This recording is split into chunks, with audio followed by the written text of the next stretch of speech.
Bonjour et bienvenue pour cette vidéo consacrée à la spiritualité et à la sexualité.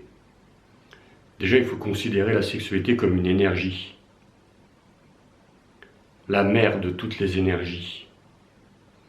Elle est stockée entre le périnée et le nombril.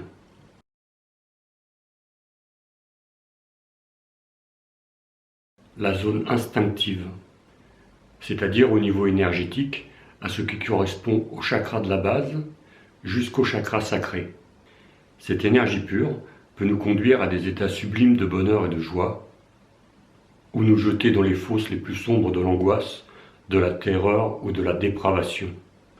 Certaines traditions religieuses considèrent la nature volatile et sauvage de l'énergie sexuelle comme une barrière au développement spirituel. Et dans une certaine mesure, cette croyance continue à se transmettre dans la conscience populaire en tant qu'élément de confusion et de chagrin, à tel point que l'intimité sexuelle devient une source de douleur.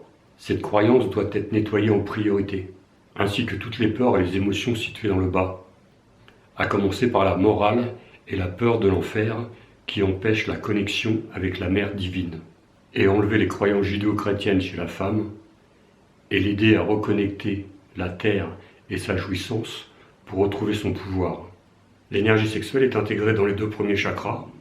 L'idée que la sexualité et la spiritualité sont incompatibles est fausse, car l'énergie sexuelle constitue un des piliers du bonheur. Si nous souhaitons obtenir un bonheur réel et durable dans une relation amoureuse, nous devons soigner nos attentes socio-historiques conditionnées sur la sexualité. Principalement, nous devons spiritualiser le sexe. C'est mettre des ailes au zizi. Je vais prendre un exemple parlant. Un homme d'église qui a fait vœu de chasteté va faire stagner ses énergies sexuelles et vitales dans la région de son ventre. Ces énergies sont aussi les énergies de la vie, puisque la sexualité donne la vie. C'est donc la vie qui ne va plus circuler en lui. Et cette stagnation va être vécue comme une frustration. Et au fur et à mesure du temps, se transformer en perversion. Et quand ce surplus d'énergie jaillira, on en arrivera à ce qui arrive pour les prêtres d'aujourd'hui et de tous les temps, à des atrocités sur les plus faibles. Le refoulement de sa sexualité, c'est créer en soi une bombe à retardement. C'est un principe luciférien. D'ailleurs, mes guides m'ont expliqué que si les musulmans voilent leurs femmes, c'est pour ne plus avoir accès à leur beauté, ce qui a pour but d'entretenir leur agressivité. Ça, c'est un principe luciférien, ou je ne m'y connais pas. Alors comment peut-on délivrer la sexualité et l'élever à la hauteur historique qu'elle mérite? Le plaisir sexuel est souvent responsable de tant de honte, de traumatisme et de douleur. Pour commencer à chercher une réponse à cette question, il faut démonter les obstacles et le caractère irréconciliable des différences entre la sexualité de l'homme et de la femme. L'énergie sexuelle masculine s'embrase et s'épuise rapidement comme un match, l'homme cherchant à consumer très vite son énergie en la brûlant dans l'acte, tandis que l'énergie sexuelle féminine vient lentement et reste chaude pendant un long moment comme une casserole d'eau bouillante. Ce sont des tempos différents et cela peut être une source de honte pour l'homme qui a un orgasme précoce et source de frustration pour la femme qui ne peut pas avoir d'orgasme.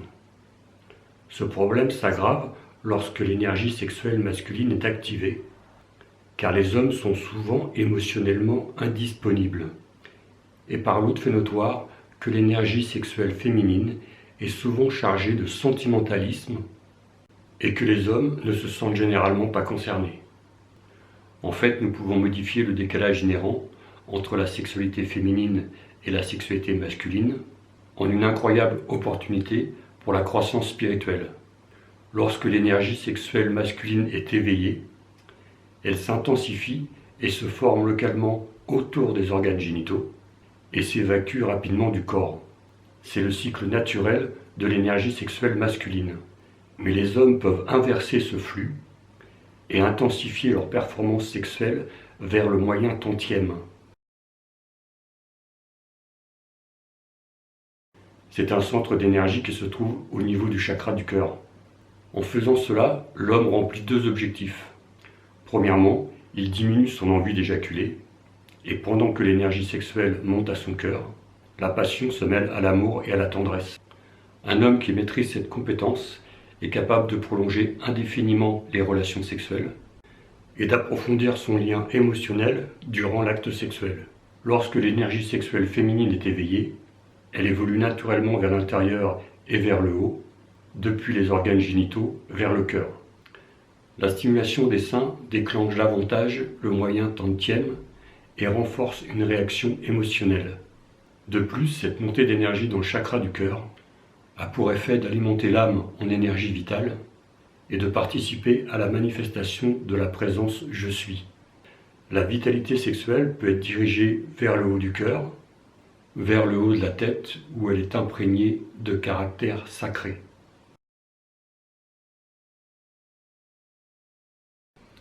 Et à partir de là, la vitalité sexuelle peut être distribuée dans le nadi central Sushumna, qui canalise l'énergie et unifie les trois principaux centres d'énergie, les tantièmes.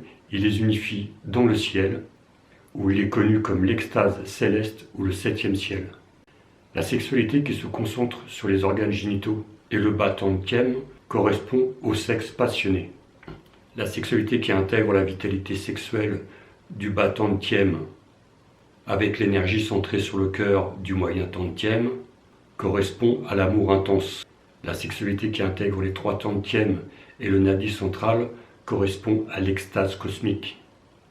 L'extase cosmique est beaucoup plus intense, agréable et significative que le sexe le plus passionné. Il n'y a pas de moyen plus sûr d'apporter le bonheur durable dans une relation intime que de l'immobiliser dans une béatitude continue. Voilà, vous pouvez me rejoindre sur mon groupe Facebook ou sur mon site internet. À bientôt. Hugues.